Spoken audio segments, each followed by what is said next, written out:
A very good evening and welcome to Newsfirst Primetime News on Thai Pongal Day. From Newsfirst team, I'm Jamal Ratnayaka. Before we head into our headlines, we want to wish our Hindu brothers and sisters on the festival of this harvest a joyful and prosperous Thai Pongal Day. And I am Rochelle Tumodra. Let's first take a look at your headlines for tonight.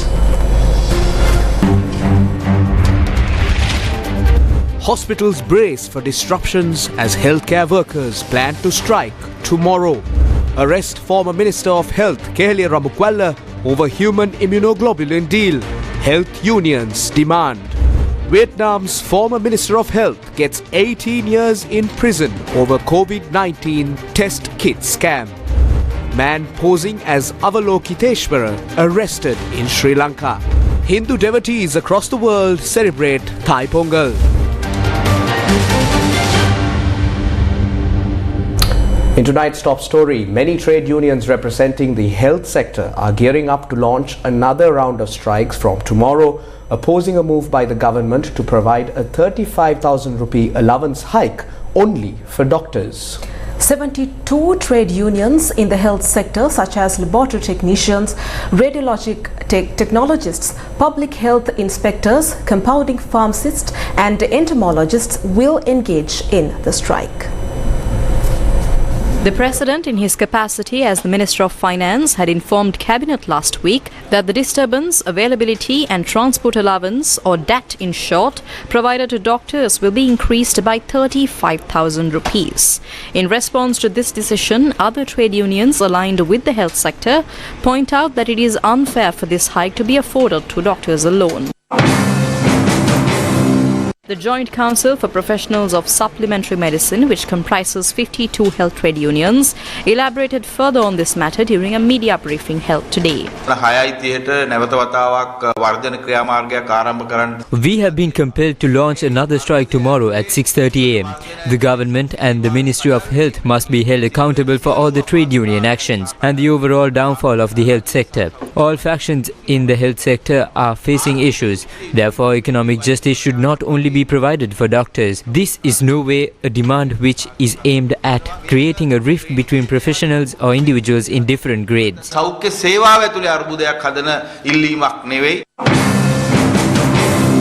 The Government Medical Officers Association, or the GMOA, have this to say regarding the trade union action scheduled for tomorrow.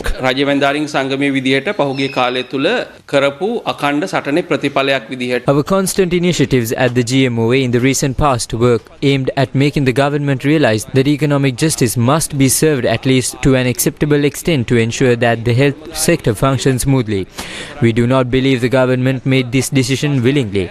This does not resolve the issue completely either. The collective demand was to provide a 20,000 rupee hike across the state sector. The government has paid attention to it, which is why a 10,000 rupee salary hike was provided.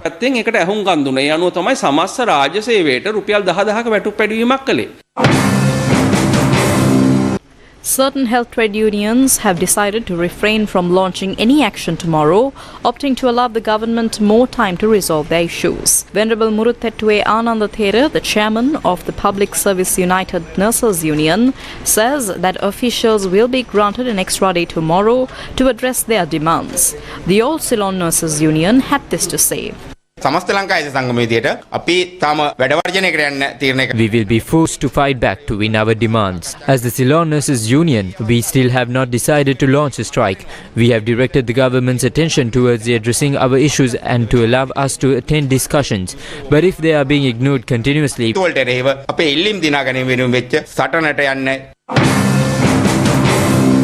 Meanwhile, the Government Nursing Officers Union, which is led by the President's Director General for Trade Unions, Saman Ratnapriya, says that he is gearing up to join the trade union action.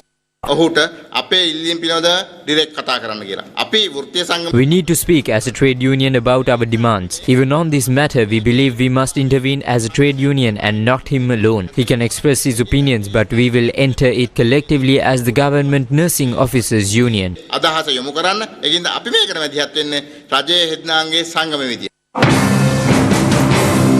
Minister of Health Ramesh Patrana says he intends to discuss this matter with the acting Minister of Finance Shehan Semasingha. මුදල් අමාත්‍යාංශය මගින් වෛද්‍යවරුන්ගේ දැක්වීමනාවට විශ්වවිද්‍යාල ආචාර්යවරුන්ට සිරවිසටහක දීමනා වැඩි කිරීම සිදු කරේ. පැවති බුද්ධි ගණනය. The Ministry of Finance made the decision to increase allowances for doctors and university lecturers, taking into account these exodus of these professionals. Once the decision was made, several other health trade unions have also made requests. At present, we are engaging in talks with factions representing supplementary medical services. Other trade unions will also be consulted in the coming days. We have also requested State Minister of Finance Shehan Semasingha to advise us on the financial aspect of things. Our plan is to discuss this with trade unions and resolve it over the next 2 days. It's sorrowful when the patients bear the brunt of these strikes. Requests have been made from doctors and other staff to ensure that patients are not burdened. රෝගීන් අපහසුතාවට පත්වන බලවත් කනගාටුක කාරණයක්. ඉතින් සේවයේ යෙදෙන වෛද්‍යවරුන් සහ අනෙකුත් කාර්ය මණ්ඩල සමග ලුණු පරිමේන් ජනතාවට අපහසුතාවන් මගහරවගෙන කටයුතු කරන්න කියලා ඉල්ලීම් කළා. Acting Minister of Finance Shehan Semasingha says the Health Minister's request will be discussed over the next few days, but trade unions have not requested discussion on the matter. With a resurfacing healthcare crisis fueled by wage concerns, questions still linger about the fake immunoglobulin deal. Authorities are investigating the transaction, while a separate judicial process has also been initiated. Today, in a joint media conference, the facts of the transaction were elaborated. Evidence has emerged that certain actions were taken at the minister's request during the production of fake drugs as part of this deal. Despite these accusations, the health minister continues to make public statements. Our concern is that the CID is focusing on other officials within the Ministry of Health, neglecting the critical facts. They are desperately trying to cover it up. We demand the immediate arrest of former Health Minister Keheliya Rambukwalla. Until then, our struggle for justice will continue. මේ සිද්ධිය මතුවෙන්නේ රෝහලේ නිර්වින්දන ප්‍රතිකාරවල The suffering of people paralyzed by contaminated antibiotics in hospitals sparked outrageous and public discussions. Tears and cries of the people after using these drugs fueled this, which quickly became a topic of intense debate. Where are the suspects in this chain of corruption? Former Minister Keheliya Rambukwalla is at the apex, the secretary and NMRA next in line. Pharmacists and distributors below them followed orders without questioning. Then those caught in the middle claimed that they were instructed by the former Minister Keheliya Rambukwalla. Keheliya is now questioning these accusations and the role of the other officials. This is the issue that must be solved. This is murder. But the minister is blowing his own trumpet, calling him the good guy. Keheliya Rambukwalla must be arrested. අපි කියන්නේ කෙහෙලිය රමුක්කල්ලව අත්අඩංගුවට ගන්න ඕන. මේ අපරාධයට කෙහෙලිය ඍජුව සම්බන්ධයි. මේ වින්දිතයින්ට තවමත් කිසිම සාධාරණ These victims haven't received due process. What kind of justice can we demand for them? Exposing these masterminds behind this atrocity is the least we can do. Keheliya Rambukwalla, who implicated in this scandal, must face immediate consequences. කෙහෙලියට විරුද්ධව වහාම කටයුතු කළ යුතුයි. Taking a look at some news from overseas, Vietnam's former health minister received a hefty 18-year prison sentence alongside dozens of officials and businessmen involved in a COVID-19 test kit procurement scam. A Hanoi court sentenced Vietnam's former health minister to 18 years in prison and dozens of other officials and businessmen to varying terms for their involvement in a COVID-19 test kit procurement scandal. The scheme, known as Viet scandal, involved inflation prices and implicated senior officials in million-dollar deals. After a 10-day trial in Hanoi, a court found almost all of the 38 defendants guilty of bribery, abuse of power or other charges. Tan Long, a health minister from 2020 to 2022, was sentenced to 18 years for taking bribes worth $2.25 million. The former Hanoi mayor, Chung Nok An, was given 3 years for violating regulations on management of state assets.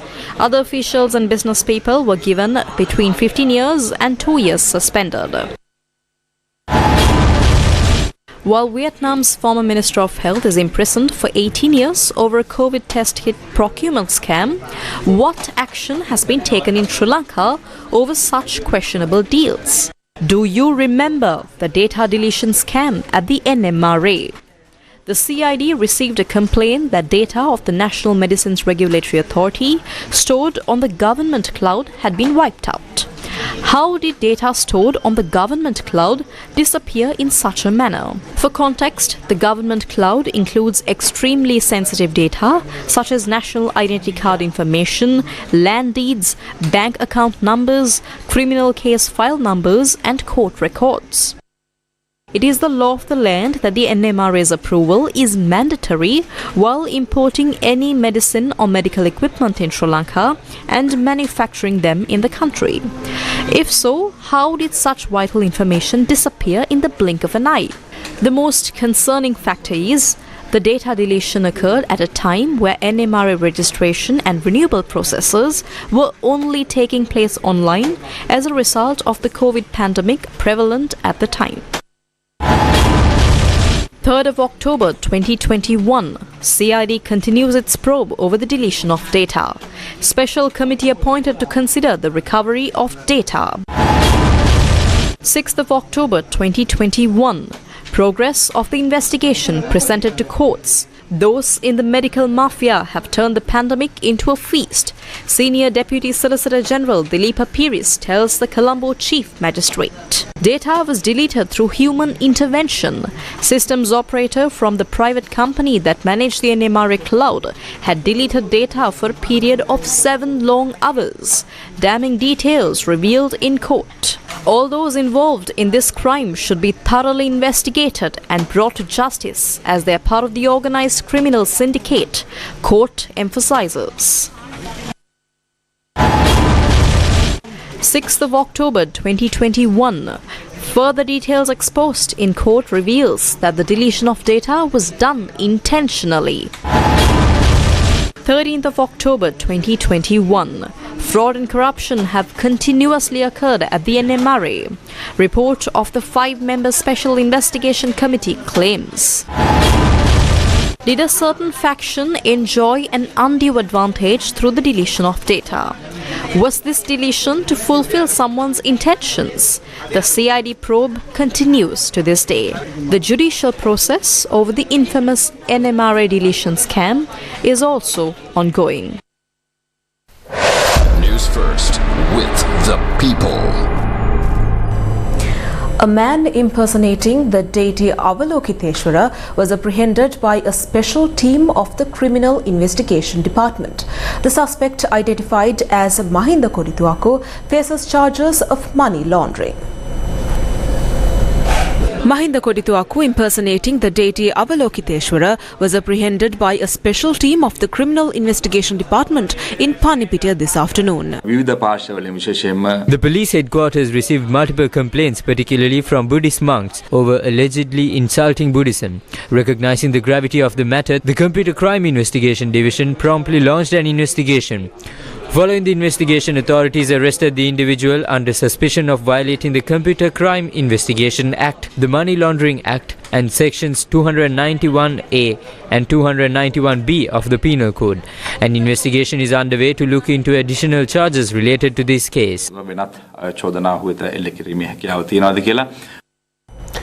The Sri Lanka police have arrested 1,468 suspects over the past 24 hours in connection to various crimes. The suspects taken into police custody today are part of the 42,248 individuals recently referred to the crime branch. Among them are 254 individuals with outstanding warrants for drug offences. Police arrested 942 suspects who had open warrants for other offences. The tensions in the Red Sea is escalating into a full-blown international crisis. President Ranil Wickremesinghe declared his decision to deploy a Sri Lanka Navy vessel to the Red Sea in support of the US operation against Houthi rebels. The exact date for deploying the Sri Lankan Navy ship remains undefined as the Red Sea crisis escalates into a major geopolitical flashpoint for global powers. Red Sea crisis.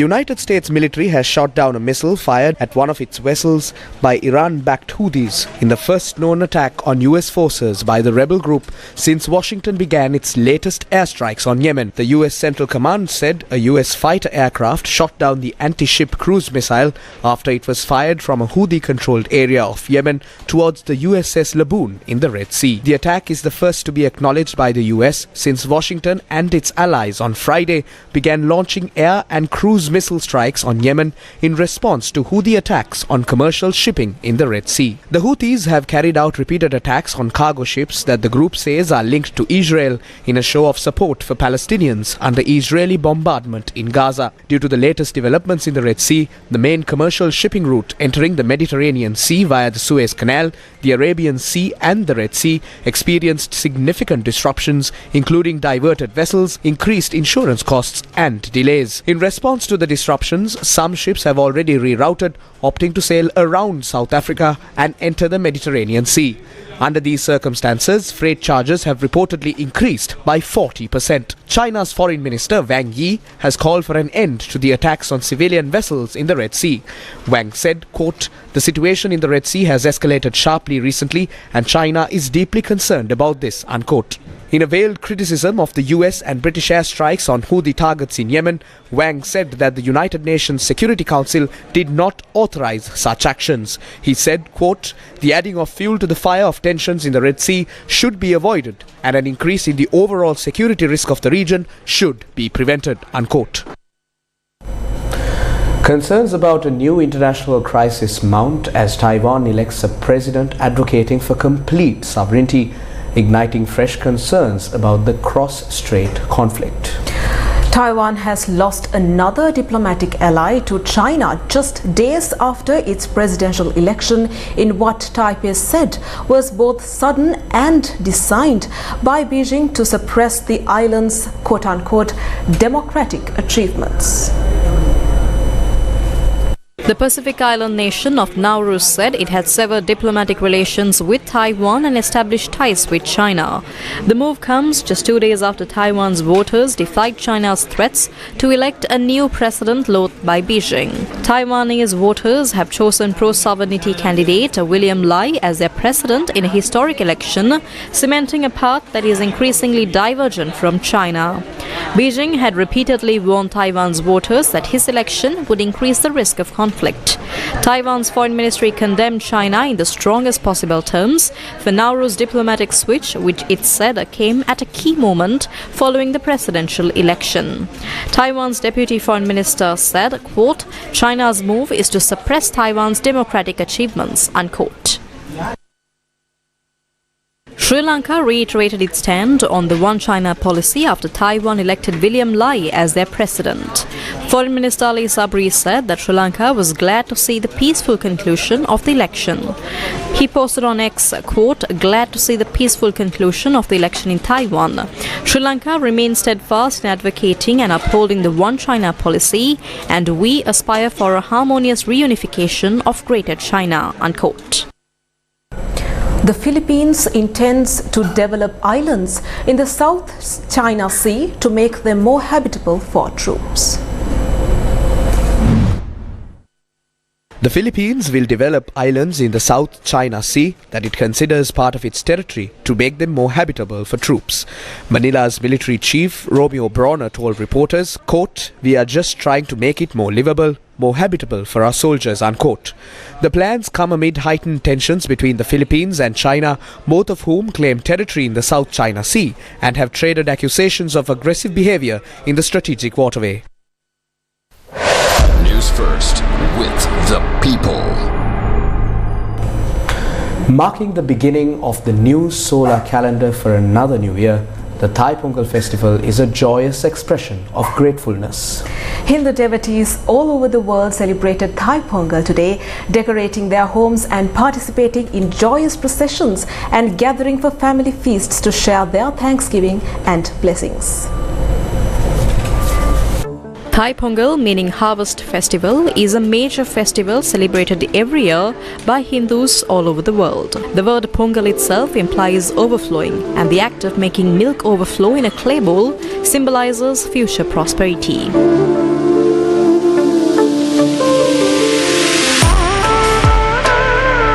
Offering the first half of the hard-earned paddy harvest is a special tradition observed during the Thai Pongal Festival.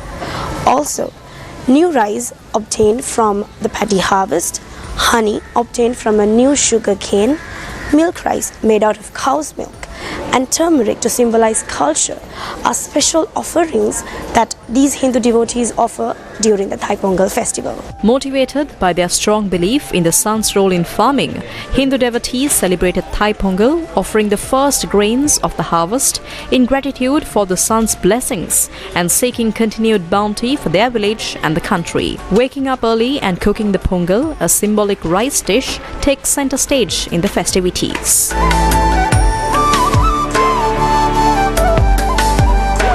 Another very special tradition that is observed by these Hindu devotees during Thai Pongal uniquely is the making of Pongal using rice, jaggery, dates and dried grapes, which is marking a flavorful meaning to the Thai Pongal festival. Offering Pongal rice to the sun god is the core ritual of Thai Pongal. Driven by this noble sentiment, Hindus across the globe come together to celebrate the harvest's bounty and seek blessings for the year ahead.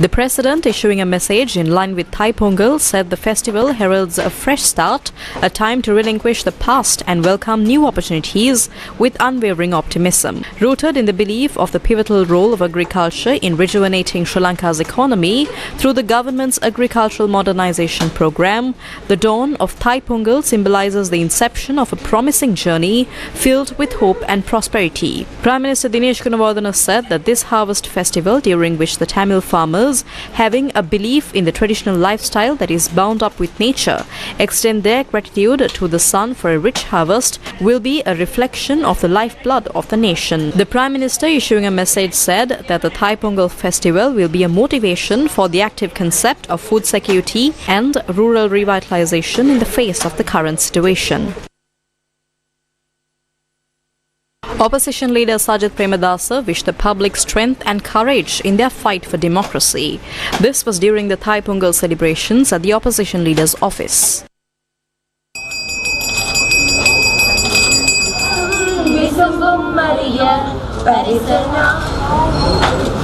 රට බංකොලොත් වීම තුළ සමස්ත ජනය Our country is currently grappling with economic hardship, leaving many in a difficult situation. However, on this Thai Pongal Day, let us remember the message of unity and respect. By working together in harmony, like nature's interconnected systems, we can build a sustainable future for our nation. When we embrace sustainable practices, we not only preserve nature but also unlock its bountiful bliss. This path of unity and environmental stewardship offers us hope and a brighter future for all. අපට ලැබිය යුතු උතුම් ආශිර්වාද සියල්ලක් අපට ලැබෙනවා. The Governor's Office hosted the Northern Province's main Thai Pongal festival today, welcoming representatives from the International Monetary Fund. The visiting IMF team, including Senior Mission Chief for Sri Lanka of the IMF Peter Brewer, joined the celebrations.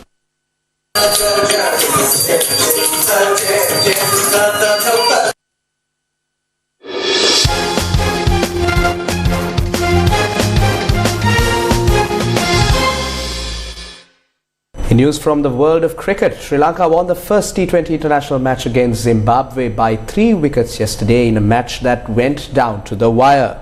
Now, this was the first match Wanidhu Hasaranga has played as captain of the Sri Lanka T20 cricket team. Batting first at the R. Premadasa International Cricket Stadium, Zimbabwe put up a total of 143 runs for the loss of 5 wickets at the end of 20 overs. Scoring his 13th half-century, captain Sikandar Raza managed to score 62 runs. Spin twins Mahesh Tikshana and Wanidhu Hasaranga bagged 2 scalps each. In reply, Sri Lanka lost their first 6 wickets for just 83 runs. Angelo Matthews and Dasun Shanaka stitched up a partnership of 55 runs for the 7th wicket, helping Sri Lanka regain their form. Angelo Matthews was dismissed for 46 of 38 deliveries. Angelo Matthews was dismissed in the fourth ball of the last over, opening up the game to both teams. Requiring 2 runs off the last ball, Dushmantha Chamira and Dasun Shanaka secured the win for Sri Lanka in a nail-biting encounter. Dasun Shanaka was not out on 26 runs at the end of the innings. Angelo Matthews was declared the man of the match. We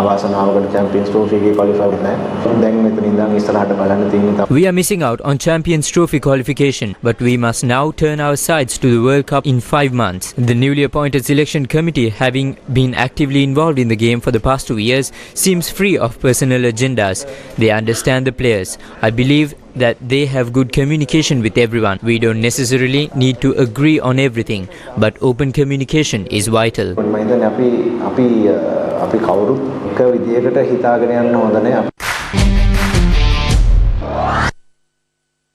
News follows after this short commercial break. Stay tuned with Newsfirst. Newsfirst, main sponsor. Reach beyond boundaries with Adlocate. Explore education across 6 destinations. At the new Manning Market in Paliaguda were increased today. A kilogram of carrots is sold at 1,200 rupees. A kilogram of green beans was sold at 1,000 rupees and a kilogram of green chilies was sold at 1,200 rupees. The Central Environmental Authority reports a decline in air quality index across several areas of Sri Lanka. CEA's spokesperson Ajit Veerasundara raised concerns about declining AQI values in several areas including Colombo, Jaffna and Mannar. Bathramulla and Colombo Fort saw an air quality index drop from 105 this morning to 74 by this afternoon. Meanwhile, the AQI in Galle stood at 169. Jaffna also remained near the 100 mark.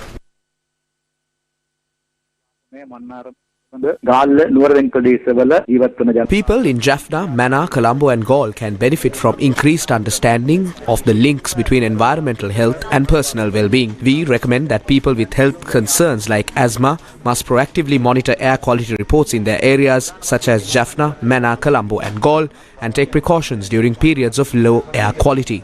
For those primarily engaged in outdoor work, please wear a mask. We anticipate an improvement in air quality within 2 to 3 days, potentially as soon as the day after tomorrow. This temporary deterioration is attributed to international air currents transporting pollutants from various regions into our country.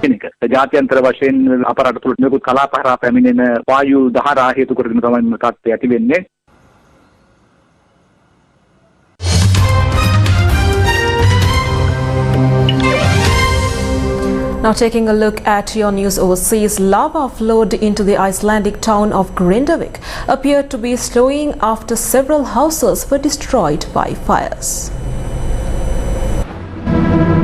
A volcano on the Reykjanes Peninsula erupted yesterday, spilling lava into the fishing town.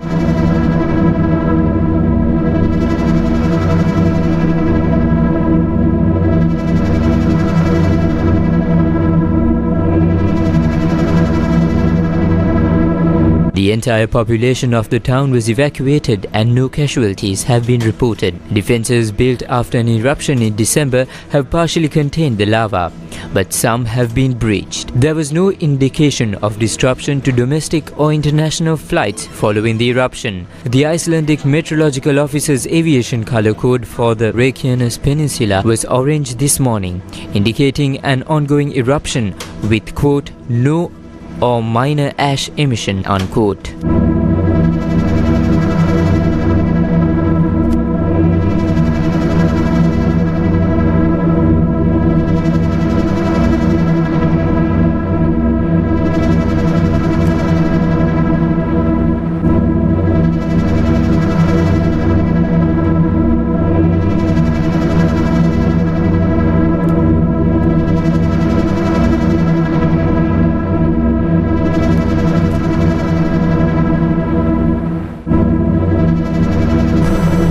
And that's a wrap of Primetime News for tonight. Thank you and good night.